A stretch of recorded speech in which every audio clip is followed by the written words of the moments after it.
Salam, mən Həqiqət müəllimə. Bugün sizə 6-cı sinif təbiət dərsliklərinin 1-ci bölməsi qüvvə və hərəkətin izahını paylaşacağım.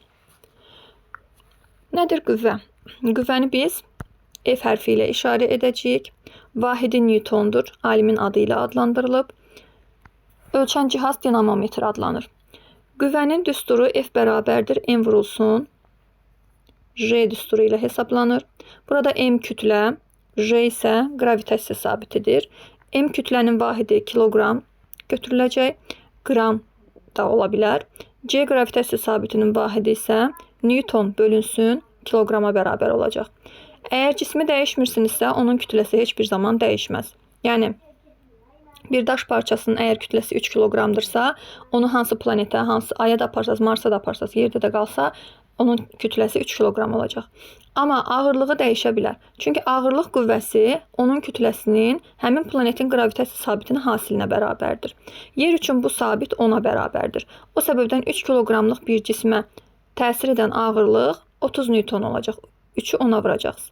Amma eyni cismi siz başqa planetə aparsaz, oranın qravitasiya sabiti dəyişdiyinə görə onun cismin ağırlığı da dəyişəcək. Amma kütləsi heç bir zaman dəyişməyəcək. Bəs yaxşı, əgər qüvvə düsturuna əsasən kütlə ilə də düz mütənasibdir. Qravitasiya sabiti ilə də düz mütənasibdir. Yəni artanda artır onlar, azalanda da azalır qüvvə. Amma biz bilirik ki, bir cismin nə kütləsi dəyişməz, nə də eyni bir planetdə qravitasiya sabiti dəyişməz. Bəs eyni bir planetdə eyni bir cisim üçün qüvvə nələrdən asılıdır?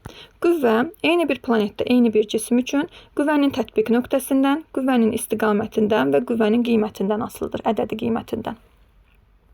Burada fəaliyyət butonuna baxacağıq əvvəlcə.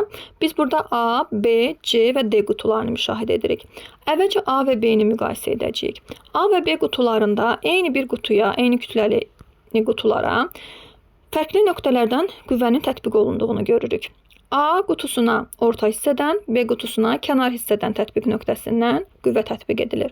Bu səbəbdən A qutusu fırlanmadan düz istiqamətdə önə, amma B qutusuna kənardan tətbiq edildiyi üçün qüvvə, B qutusu bu istiqamətdə fırlanaraq hərəkət etmiş olacaq. Deməli, tətbiq nöqtəsini dəyişdiyimiz zaman qüvvə də dəyişmiş olacaq.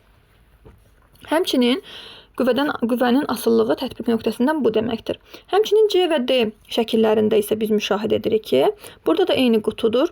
Eyni tətbiq nöqtəsindən qüvvə tətbiq edilir, amma burada biz müşahidə edirik, ədədi qiymət dəyişir. Niyə? Çünki eyni tətbiq nöqtəsindən tətbiq ediriksə, bu hər ikisi irəliyə doğru istiqamətlənəcək. Yəni, qüvvənin istiqaməti dəyişməyəcək, tətbiq nöqtəsi də eynidir. Amma fikir verirsinizsə, burada bir cisim görürük, burada 2 cisim, yəni kitab sayı artıbdır. Nəticədə kitab sayı artdığı üçün ona təsir etdiyimiz qüvvənin ədədi qiyməti də artmalıdır. Çünki mən C qutusuna tətbiq etdiyim qüvvə ilə D qutusunu hərəkət etdirə bilmərəm. Çünki orada artıq daha ağır cisim var. Bu səbəbdən mən onu hərəkət etdirə bilməyəcəm. Yəni, ədədi qiymət də bu deməkdir. Qüvvənin ədədi qiyməti də qüvvəyə təsir edir.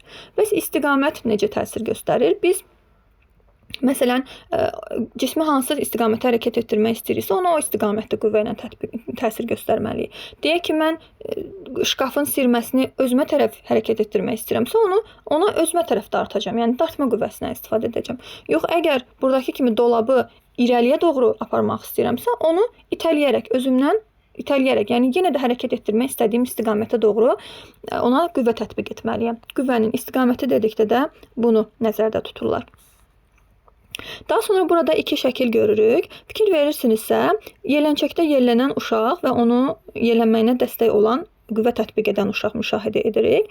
Hansı ki, yelənçəyin sürətini o uşağın ona tətbiq etdiyi qüvvə hesabına artıra bilər. Yəni, ya da ki, o yelənçəyi saxlayaraq hərəkəti dayandıra bilər. Demək ki, uşağın yelənçəkdə hərəkət sürəti ona tətbiq olunan qüvvənin istiqamətindən, həmçinin qüvvənin ədədi qiymətindən asılı olaraq dəyişdi burada.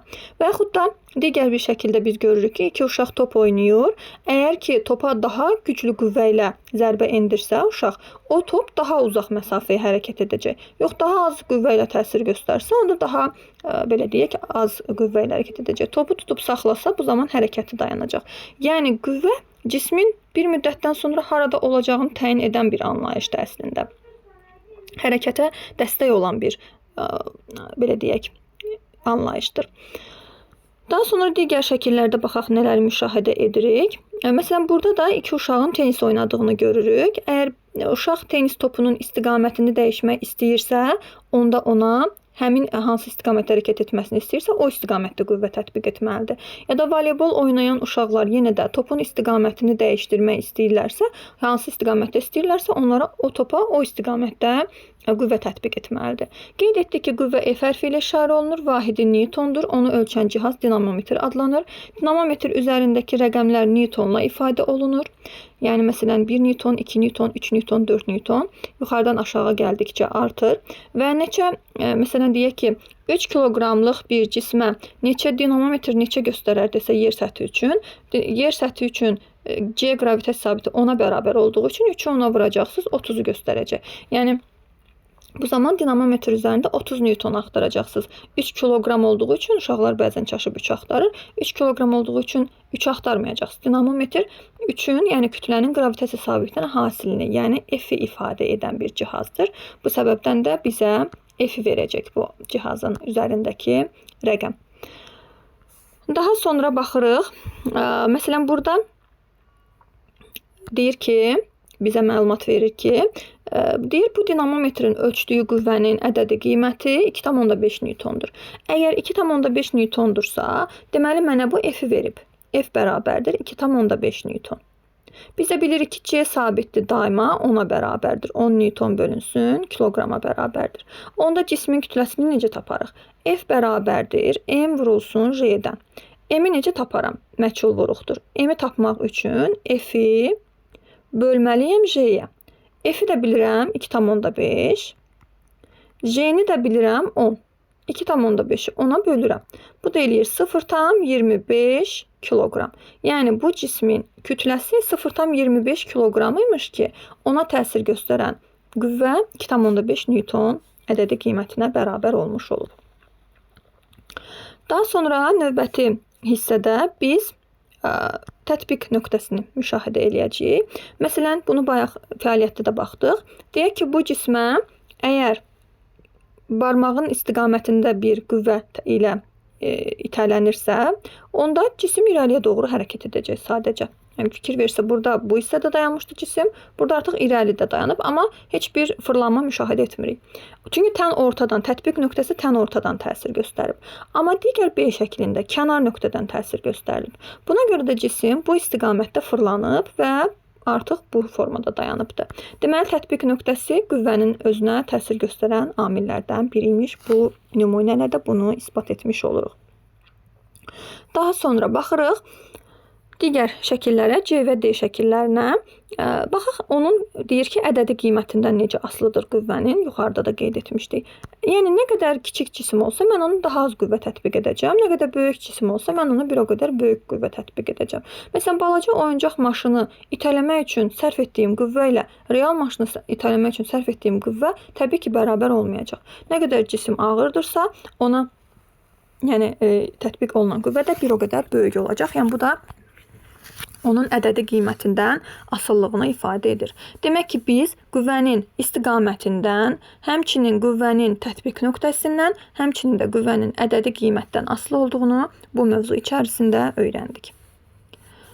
Növbəti mövzu adlanır ağırlıq qüvvəsi. Biz qüvvənin müxtəlif növlərini öyrənəcəyik. Ağırlıq qüvvəsi, sürtünmə qüvvəsi, müqavimət qüvvəsi, reaksiya qüvvəsi, Arximed qüvvəsi və s. kimi qüvvələri öyrənəcəyik. Başlanğıc qüvvəmiz ağırlıq qüvvəsidir. Ağırlıq qüvvəsi bayaq qeyd etdiyimiz yenə F bərabərdir mg düsturu ilə hesablanacaq. Bütün qüvvələri bu düsturla hesablayacağıq bu arada. Və mg düsturunda dedik ki, J qravitasiya sabitidir və hər bir planet üçün, hər bir yer üçün bu fərdidir. Yəni, fərdi bir rəqəmdir. Müəyyən bir kütlədə cisim üçün də eyni bir planetdə bu qüvvə dəyişmir. Ağırlıq qüvvəsi dəyişmir. Buna cazibə qüvvəsi də deyilir. Yəni, yerin cazibə qüvvəsi. Ağırlıq qüvvəsinin digər növ qüvvələrdən, keçəcəyimiz digər növ qüvvələrdən fərqi odur ki, ağırlıq qüvvəsi cismin hərəkəti istiqamətində yönələ bilir. Amma digər keçəcəyimiz qüvvələrin demək olar ki, hamısı cismin hərəkətinin əks istiqamətində yönəlir. Ağırlıq qüvvəsi isə cismin hərəkəti istiqamətində yönələ bilir. Məsələn, ağacdan qopub yerə düşən alma Elə bu qüvvə ağırlıq qüvvəsi onu aşağıya doğru aparır. Cisim də onsuz da aşağıya doğru hərəkət edirdi. Yəni ağırlıq qüvvəsi, yəni cazibə qüvvəsi onu aşağıya doğru çəkir, cisim də aşağıya doğru yönəlir. Buna görə də deyirik ki, ağırlıq qüvvəsi cismin hərəkəti istiqamətində yönələ bilir. Digər növ qüvvələrdən fərqli olaraq. Burada yağışın yağmağını görürük. Yenə yerin cazibə qüvvəsinə doğru yönəlir. Yuxarı atılmış topun aşağıya yönəlməsi də yenə ağırlıq qüvvəsi hesabına, yerin cazibə qüvvəsi hesabına baş verir. Daha sonra baxırıq. Cazibənin təsir göstərməsini burada bayaq da qeyd etdim. Amma hər bir planet, məsələn deyək ki, yer də günəşin ətrafında fırlanır, günəşin yeri cəzb etməsi sayəsində. Həmçinin ay da günəşin ətrafında fırlanır, yerin ayı cəzb etməsi sayəsində. Yer də həmçinin necə ki, yer ayı cəzb edir, ay da həmçinin yeri cəzb edir. Bunun hesabına da böyük su hövzələrində, okeanlarda, dənizlərdə qabarma və çəkilmələr müşahidə olunur. Yəni böyük göy cisimlərin hər birinin müəyyən bir cazibə qüvvəsi, qravitasiya sabiti var. Çünki ona görə bir-birlərini cəzb edirlər. Məsələn, biz görsək ki, yer planeti burada müşahidə edirik. Buradakı hər bir cisim yerin mərkəzinə doğru müəyyən bir qüvvə ilə çəkilir. Budur əslində yerin cazibə qüvvəsi. Və bunu da həmçinin biz ağırlıq qüvvəsini də dinamometr cihazı vasitəsilə hesablaya bilərik. Məsələn, 2 kiloqramlıq burada müşahidə edirik bir cismə 2 vurulsun 10, yəni 10 qravitasiya sabitinə vuracaq 20 Newton, 4 kiloqramlıq cismə 4 vurulsun 10, 40 Newton deyək ki, qüvvə, ağırlıq qüvvəsi tətbiq etmiş oluruq. Bunu da dinamometr üzərində 20-nin və 40-ın üzərində ştrixlərin göründüyünü müşahidə edə bilərik. Deməli, düstur haqqında məlumat vermişdim. Burada bəzi əlavə məlumatlar var. Biz dedik ki, yer üçün qravitasiya sabiti 10 Newton bölünsün kiloqramdır. Bizə ay və Mars üçün də qravitasiya sabitlərini verib. Ay üçün bu rəqəm 1,6 Newton bölünsün kiloqram, amma Mars üçün isə 4 Newton bölünsün kiloqramdır. Nəticədə ən böyüyü elə bizim bildiklərimizdən yenə də yer küləsi olacaq. Qravitasiya sabitinə görə, cazibəsinə görə ən daha çox cazibə olan, digər göy cisimlərini daha çox özünə cəzb edən ay, Mars və yer arasında yenə də yer olmuş olacaq. Belə. Daha sonra biz burada müşahidə edirik nəyi? Bayaq bu haqda danışmışdıq. Dedik ki, kütləsi 110 kiloqramdır. Yəni, sabit bir kütləli insanı burada misal göstəriblər. Biraz əvvəl mən əşya üzərində misal göstərmişdim. 110 kiloqramdır. Bu kütlə heç bir ərazidə dəyişməyəcək. Yəni, ayda da 110 kiloqramdır, yerdə də 110 kiloqramdır. Amma ağırlıq dəyişəcək. Çünki ağırlıq qüvvəsi kütlənin J-yə, yəni qravitasiya sabitinə hasilinə bərabərdir. Və J yer üçün 10-a, ay üçün isə 1,6-ya bərabərdir dedik. Ona görə ayda 110-u 1,6-ya, yerdə isə 110-u 10-a vuracağıq. Bu zaman yerdə həmin bu astronavtın ağırlığı 1100 Newton, ayda isə bu astronavtın ağırlığı 176 Newton təşkil etmiş olacaq. Nəticədə kütlə dəyişməyəcək, ağırlıq isə dəyişəcək. Demək, sonra digər növ qüvvəmiz olan sürtünmə qüvvəsindən danışaq. Sürtünmə qüvvəsi hərəkətin əksinə yönələn bir qüvvədir. Yəni, sürtünmə qüvvəsi nə qədər çoxdursa, bu bir o qədər hərəkətə mane olacaq. Ona görə hərəkəti sürətləndirmək istəyiriksə, sürtünmə qüvvəsini azaltmalı, hərəkəti yavaşlatmaq istəyiriksə, sürtünmə qüvvəsini artırmalıyıq. Məsələn, yolun əgər buz tutub və çox sürüşkəndirsə, bu deməkdir ki, biz orada sürətli hərəkət edəcəyik, çünki biz buzlu yolda sürüşürük. Bu bizi sürüşdürəcək və hərəkətimizi çətinləşdirəcək. Bu zaman sürtünməni artırmalıyıq. Sürtünməni artırmaq üçün təkərlərə dəmir taxılır. Ayaqqabıların altı, qış ayaqqabılarının, botların altı girintili, çıxıntılı olur. Çünki toxunan səthlərin sahəsi nə qədər hamar olsa, səthi nə qədər hamar olsa, sürtünmə qüvvəsi bir o qədər az olur. Nə qədər girintili, çıxıntılı olsa, onda sürtünmə qüvvəsini bir o qədər artırmış oluruq. Bu da hərəkəti yavaşladır. Bu belə. İndi yenə də biz bu qüvvə növünü də fərq etmir. Bütün qüvvə növlərində olduğu kimi dinamometrlə ölçə bilərik. Eyni qaydada. Yenə də bunu da eyni düsturla hesablaya bilərik. MJ düsturu ilə. Yəni, burada heç bir qüvvədə dəyişiklik yoxdur. Gəlin bir neçə situasiyada sürtünmə qüvvəsini müşahidə edək. Burada oğlan şkafı itələyir. Şkafı itələyir, ona müəyyən bir qüvvə ilə təsir göstərir. Amma yer səthi şkafın bu təmasda olduğu, yer səthi ilə təmasda olduğu nöqtələr girintili çıxıntılıdır. Çünki taxta səthdir və taxta səth girintili çıxıntılıdır. Bu bunu itələmək istəyir. Bu Sürtünmə qüvvəsi də bunu hərəkətin əksi istiqamətində müəyyən bir qüvvə ilə təsir göstərir. Nəticədə bu cismi oğlan daha çətin itələmiş olacaq. Çünki cismə hərəkətin əksi istiqamətində sürtünmə qüvvəsi təsir göstərir. Amma əgər bu cismin altına təkərlər qoyulsa, təkərlər bu səthlə hamar şəkildə təmasda olsa, onda sürtünməni azaltmış olacağıq. Sürtünmə azaldığı anda isə bizim ona təsir göstərdiyimiz qüvvə azalacaq. Daha asan, az enerji sərf edərək o cismi itələyə biləcəyik. Və yaxud da burada görürük velosipedin təkərlərinin yağlanmasını. Yağlanma səthi hamarlaşdırır. Bu da hərəkəti asanlaşdırır. Çünki hamar səthlərdə sürtünmə az olur. Sürtünmə az olduğu üçün hərəkət daha effektiv olur. Burada isə qapı sürtünməsini azaltmaq üçün ora müəyyən yağ vurulur ki, orada da sürtünmə azalsın, səth hamarlaşsın və qıcırtı səsi ya da ki sürtünmə azaldığı üçün hərəkət daha qıcırtı səsi yoxa çıxsın, hərəkəti daha asanlaşsın. Bu şəkillərdə isə müşahidə edirik ki, əgər ki xizəklə sürüşürsə şəxs, bu zaman buzun üstündə hərəkəti asanlaşdırmaq üçün xizəyin altı hamar olur. Və yaxud da ki buz üstü bu ayaqqabıların ucu sivri olur. Bu da sürtünməni azaldır. Nəticədə hərəkət sürətini artırmış olur. Daha rahat, sürətli hərəkət etməni təmin edir. Yəni səthin nə qədər hamar olması müşahidə olunursa, orada hərəkət bir o qədər rahat olur. Yəni biz bunu bu məqsədlə edirik. Bəs yaxşı, nə zaman bizə lazım deyil səthin hamar olması və yaxud da hərəkətin güclü olması? Biz əgər istəyiriksə ki, hərəkət yavaşlasın, o zaman sürtünməni artırmalıyıq. Məsələn, bayaq burada buz üstündə bu idman növü üçün hərəkətin sürətlənməsini istəyirdik. Amma normal yeriyiş ya da maşın sürərkən maşının rahat hərəkəti üçün buz üstündə buza təkərlərə zəncirlər taxılır. Ayaqqabı altı bu şəkildə nahamar olan materiallardan istifadə olunur ki, sürtünmə qüvvəsi artsın və bu zaman hərəkət asanlaşsın, insan yıxılmasın, maşın qəzaya uğramasın və s. Səthlərin girintili çıxıntılı olması nəticəsində sürtünmə qüvvəsini artırırıq və hərəkət sürətini bu nəticədə azaltmış oluruq.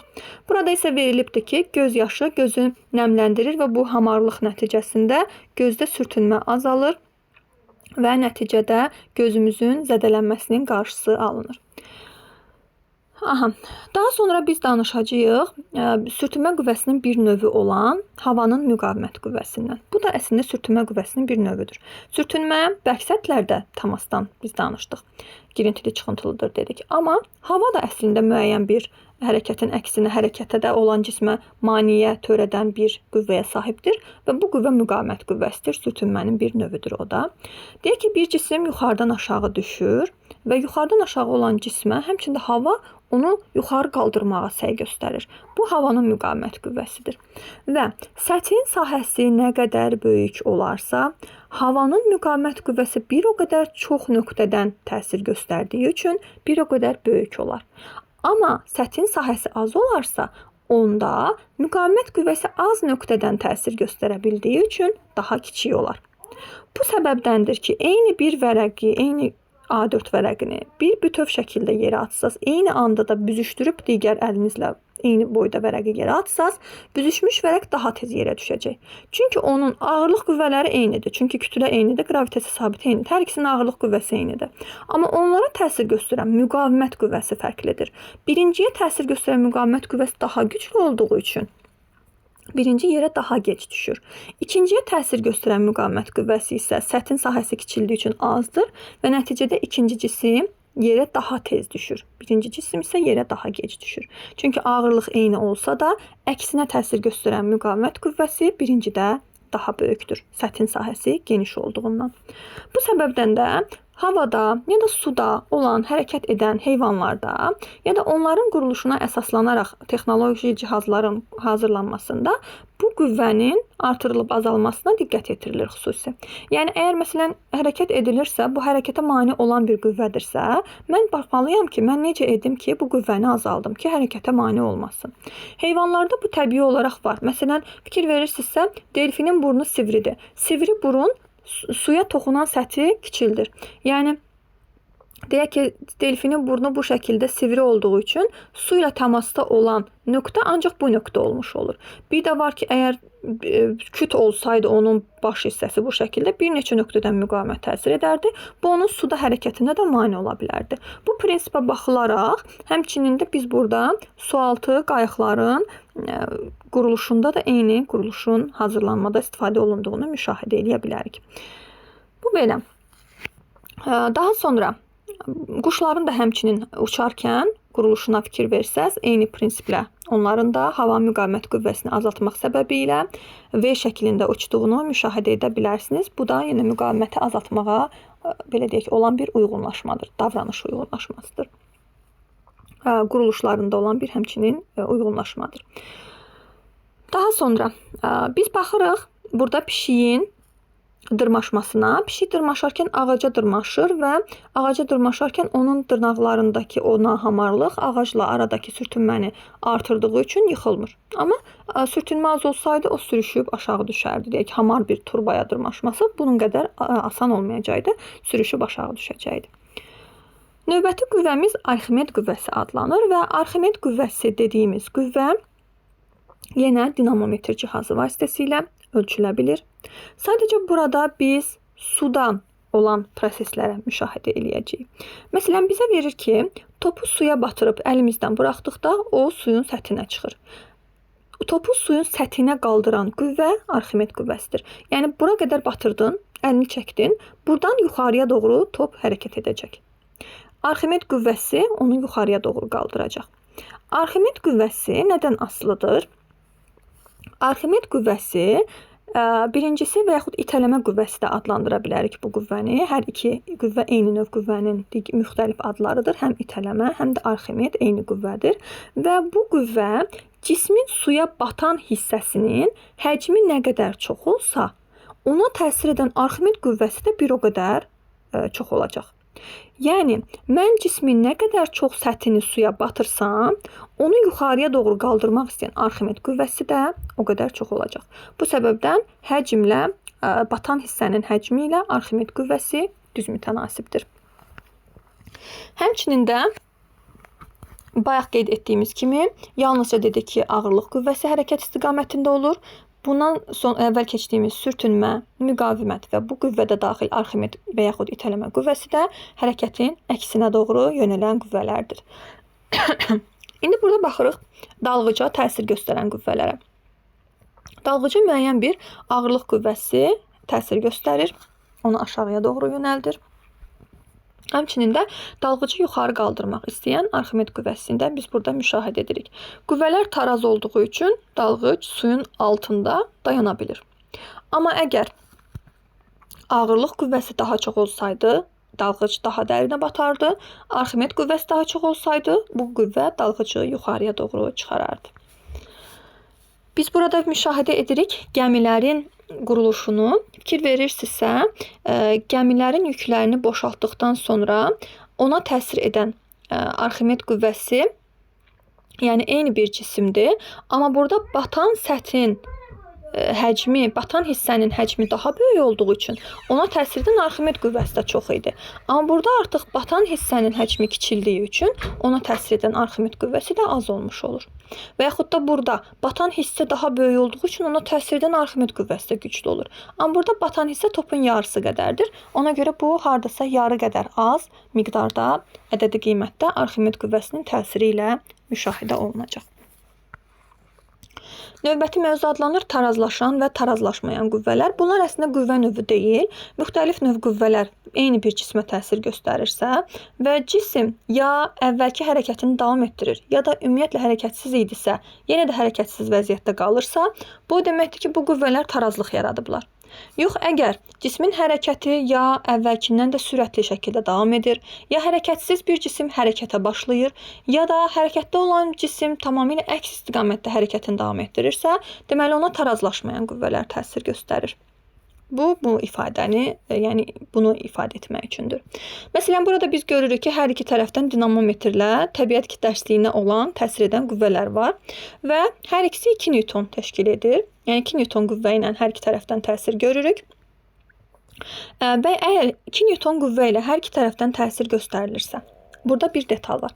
Əgər bu qüvvənin biri bu istiqamətdə, biri də bu istiqamətdədirsə, əks istiqamətdə təsir göstərilirsə, cisim tarazlıqda qalacaq. Yox, əgər yenə biri bu istiqamətdə, digəri də bu istiqamətdə, bayaqkının əks istiqamətdə, amma yenə qüvvələr bir-birinin əksinə dartılırsa hər iki tərəfdən kitab, yenə cisim tarazlıqda qalacaq. Amma əksinə, birinci qüvvə bu istiqamətdə, ikinci qüvvə bu istiqamətdə təsir göstərirsə, burada eyni istiqamətli qüvvə var. Ona görə də biz bu qüvvələri toplayacağıq və yekun istiqamət elə həmin istiqamət olacaq. Yəni təbiət kitabı aşağıda çəkdiyim ox istiqamətində hərəkət etmiş olacaq. Ədədi qiymət isə bunların hər ikisinin cəminə bərabər olacaq. Yəni 2 Newton bu, 2 Newton bu idisə, yekun olaraq bu cisim 4 Newton ədədi qiymətlə göstərdiyimiz bu istiqamətdə hərəkətini müşahidə edə bilərik. Amma əks istiqamətdə eyni ədədi qiymətdə olan qüvvələr cismi tarazlıqda saxlayır. Və yaxud da bu istiqamətdə olsaydı yenə fərq etmir. O zaman da yenə 2 Newton, 2 Newton toplayırıq edir 4 Newton və istiqamət də yenə həmin qüvvələrin istiqamətində, bu istiqamətdə olacaq. Yəni cisim 4 Newton qüvvə ilə göstərdiyimiz bu istiqamətdə hərəkət etmiş olacaq. Eyni istiqamətli olarsa qüvvələri toplayırıq, əks istiqamətli olarsa qüvvələri çıxırıq. Burada rəqəmlər, ədədi qiymətlər eyni olduğu üçün əks istiqamətdə olanda cisim tarazlıqda qaldı. Amma fərqli olduğu zaman fərqli hadisələr müşahidə olunur. Məsələn, fikir verirsinizsə, burada əks istiqamətdə uşaqlar qüvvə tətbiq edirlər. 120 Newton bu tərəfə, 120 Newton bu tərəfə. Amma heç biri dartılmanı öz istiqamətinə yönəldə bilmir. Çünki qüvvələrin ədədi qiymətləri bərabərdir. 120 Newton, 120 Newton və istiqamətləri isə əksdir. Və biz qeyd etdik ki, əks istiqamətdə qüvvələri hesablayarkən çıxırıq. 120-dən 120 çıxaram neçə qalar? 0 qalar. Onda bu, belə deyək, ip tarazlıq vəziyyətində qalacaqdır. Həmçinin də buna uyğun olaraq, tarazlaşan qüvvələrə uyğun olaraq, biz dayağın reaksiya qüvvəsini misal göstərə bilərik. Deyək ki, bir cismi biz müəyyən səth üzərinə qoymuşuq, amma bir hissəsi havada qalıb. Bu zaman dayağı həmin nöqtədən bir reaksiya qüvvəsi təsir göstərəcək, onu yuxarı doğru çəkən. Həmçinin də cismi aşağı doğru dartan bir ağırlıq qüvvəsi ona təsir göstərəcək. Əgər cisim yerə düşmürsə, bu vəziyyətdə qalırsa, onda demək ki, bu cismə təsir göstərən reaksiya qüvvəsi ilə ağırlıq qüvvəsi bir-birlərinə bərabər olublar. Amma biz cismi biraz da qabağa itələsək, hava ilə təmasda olan hissəsini artırsaq, ağırlığını artırmış olacağıq. Və nəticədə ağırlığı artan cismin, reaksiya qüvvəsi azalan cismin aşağıya yönəlməsinə səbəb olacağıq. Və yaxud da ki, cismi bu tərəfə doğru geri itələsək, onda reaksiya qüvvəsini artırmış olacağıq. Nəticədə cismin aşağı düşmə ehtimalını da lap azaltmış olacağıq. Qısacası, bu cisim nə vaxt ki tarazlıqdadır, demək ki, ağırlıq qüvvəsi ilə reaksiya qüvvəsi tarazlaşan, ədədi qiymətcə tarazlaşıblar. İstiqamətcə də onsuz da onlar əks istiqamətə yönəlmişdilər. Daha sonra baxırıq burada nəyə? Tarazlaşan və tarazlaşmayan qüvvələrdə. Fikir verirsinizsə, burada qayağa təsir göstərən qüvvələr müşahidə edirik. Qayağa bir onun ağırlıq qüvvəsi təsir göstərir, bir də suyun itələmə qüvvəsi, yəni Arximed qüvvəsi təsir göstərir. Və bunlar qüvvələr tarazlaşıb deyə qayıq suda batmayıb. Qayıq suda batmayıb. Amma əgər ki, ağırlıq qüvvəsi çox olsaydı, qayıq suda batardı. Biz amma müşahidə edirik ki, qayıq suda batmayıb. Demək ki, bu iki qüvvə ədədi qiymətcə bir-birinə bərabərdir və istiqamətcə də bir-birinin əksinədir. Daha sonra paraşütçü burada yuxarıdan aşağıya doğru hoppanıb və olduğu sürətlə də hərəkətinə davam edir. Çünki müqavimət qüvvəsi ilə ağırlıq qüvvəsi bir-birləri ilə tarazlaşıblar. Yəni ədədi qiymətcə bir-birlərinə bərabər olublar deyə bu paraşütçü sabit sürətlə aşağıya doğru enir. Yəni sürətini dəyişdirmir. Amma tarazlaşmayan qüvvələr təsir etdikdə hərəkətdə olan cismin belə deyək, sürəti dəyişməli idi tarazlaşmayan qüvvələrdə. Amma tarazlaşan qüvvələrdə onun sürəti dəyişməyəcək. Hərəkətdə olan cismin sürəti dəyişməyəcək. Hərəkət etmirsə də ümumiyyətlə yenə də hərəkətsiz vəziyyətdə qalacaq tarazlaşan qüvvələrin təsiri ilə. Bu baxımdan baxaq burada ipin yenə dartılmasına. Burada da əks istiqamətdə iki tərəfdən uşaqlar ipi dartır. Biri 140, biri 120 Newton qüvvə ilə. Qüvvələr əksdir, demək nə etməliyik? Çıxmalıyıq. 140-dan 120-ni çıxırıq. Bu nə edir? 20 Newton edir. 20 Newton cismə yekun təsir edən yekun tətbiq edilən qüvvənin miqdarıdır, ədədi qiymətidir. Bəs istiqaməti necə təyin edim? İstiqamət həmişə çox olan olacaq. Yəni burada 140-ın istiqaməti 140 daha böyük idi, ədədi qiyməti daha böyük idi. Deməli axırda 20 Newton qüvvə ilə birinci sırada dayanan uşaqlar ipi özlərinə tərəf dartmış olacaqlar. Növbəti şəkildə isə biz metal kürənin suda batdığını müşahidə edirik. Suya atırıq cismə həm ağırlığı, həm də suyun ona itələmə qüvvəsi təsir göstərir. Bir-birinin əksinə yenə ağırlıq aşağıya, Arximed isə onu yuxarıya doğru dartmalı idi. Amma Arximed qüvvəsi az olduğu səbəbindən, yəni ağırlıq qüvvəsi daha çox olması səbəbindən cisim başlayır aşağıya doğru düşməyə və batmağa. Yəni burada artıq tarazlaşmayan qüvvə müşahidə edirik. Və qüvvənin də əslində ədədi qiymətini oxun ölçüsü ilə müşahidə edə bilərsiniz. Fikir verin, burada mavi oxu daha kiçik göstəriblər, qırmızı oxu daha böyük göstəriblər. Çünki ağırlıq qüvvəsinin Arximed qüvvəsindən ədədi qiymətcə daha böyük olduğunu bu şəkildə ifadə etmək istəyiblər. Gəlin bir də maşının hərəkətinə baxaq. Əgər bir maşın hərəkətsizdirsə, onda ona hər iki tərəfdən tarazlaşan qüvvələr təsir göstərsə, hərəkətsiz qalacaq. Yox, əgər tarazlaşmayan qüvvələr təsir göstərsə, onda hərəkətə başlaya bilər. Amma bir maşın onsuz da hərəkət edirsə, müəyyən hərəkət istiqaməti varsa ki, burada biz onun hərəkət istiqamətini görürük. Onda artıq qüvvələr onun hərəkət sürətini və istiqamətini dəyişdirə bilən bir gücə sahib olur. Məsələn, burada biz nə görürük? 10 Newton burada, 2 Newton burada qüvvə. İstiqamət necədir? Əksdir. Bir-birinin əks istiqamətindədir. O zaman nə edirik? Çıxırıq. Əks istiqamətlidirsə çıxırıq. 10 Newtondan 2 Newtonu çıxıram. Yerdə qalır 8 Newton. 8 Newton yekun təsir edən qüvvədir. Hansının istiqamətində olacaq? Böyüyün istiqamətində. Yəni ən böyük hansı idi? 10 Newton. Onun istiqamətində maşına sonda 8 Newton qüvvə təsir göstərəcək. Və bu qüvvə hərəkəti istiqamətində olduğu üçün, onsuz da hərəkət edirdi. Bir də 8 Newton qüvvə ilə də hərəkət istiqamətində ona təsir göstərildiyi üçün maşının sürəti artır. İndi ikinci şəklə baxaq. Yenə cisim eyni istiqamətdə hərəkət edir, maşın daha doğrusu eyni istiqamətdə hərəkət edir və yenə 2 Newton, 10 Newton olmaqla əks qüvvələr təsir göstərir. Əks olduğu üçün yenə çıxacam. 10 çıxılsın 2 bərabərdir 8 Newton. Yekun ədədi qiymətimiz 8 Newton olan bir qüvvə. İstiqaməti necə təyin edim? Böyük olanın istiqaməti olacaq. Yəni böyük qüvvə 10 idi. Deməli bu istiqamətdə 8 Newton qüvvə ilə təsir olacaq. Yeni bir təsir olacaq maşına. Maşının hərəkət istiqaməti bu istiqamətdə idi. Yeni təsir edən qüvvə isə əksi istiqamətdə yönəlib. Maşın müəyyən sürətlə hərəkət edirdi, amma onun əksi istiqamətə 8 Newton qüvvə tətbiq olundu. O zaman maşının sürəti azalmış olacaqdı. Daha sonra biz burada baxırıq.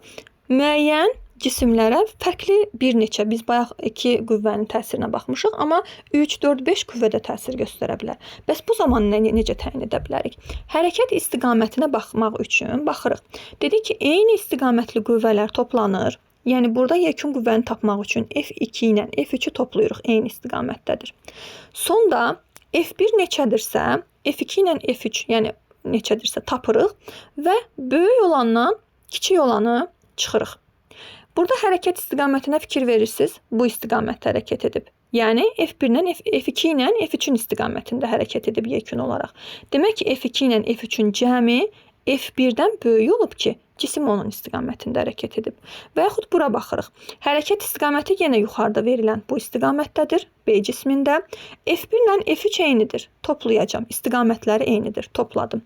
F2 isə onların əksinədir və cisim F2 istiqamətində təsir göstərib. Deməli, F2 qüvvəsi böyük imiş F1 ilə F3 qüvvələrinin cəmindən. Ona görə də cisim F2 istiqamətində hərəkətinə başlayıb. Yəni, böyüklük, kiçiklik və istiqamət bu şəkildə verilən bir neçə qüvvə verildikdə bu formada hesablana bilər. Belə. Mövzunun xülasəsinə də nəzər yetirək son olaraq. Dedik, biz bugün qüvvəni öyrəndik. Qüvvənin ölçü vahidi Newton, alimin adı ilə, cihaz dinamometr, işarə edirik F hərfi ilə. Qüvvənin təsiri onun tətbiq nöqtəsindən, istiqamətindən və qiymətindən asılı oldu. Qüvvəyə nələr səbəb ola bilər? Qüvvə nələrə səbəb ola bilər? Cismin hərəkət etməsinə, sürətinin onsuz da hərəkətdədirsə sürətinin artmasına və yaxud azalmasına və yaxud da hərəkətdədirsə cismin dayanmasına səbəb ola bilər və yaxud da hərəkətinin istiqamətinin dəyişməsinə səbəb ola bilər. Bir də qüvvənin növlərini öyrəndik. Ağırlıq qüvvəsi, sürtünmə qüvvəsi, sürtünmənin bir növü olan müqavimət qüvvəsini də öyrəndik. Arximed qüvvəsini öyrəndik və yaxud itələmə qüvvəsi də dedik ona. Bir də dayağın reaksiya qüvvəsini öyrəndik. Qüvvə haqqında deyəcəklərim bu qədər. Sağ olun.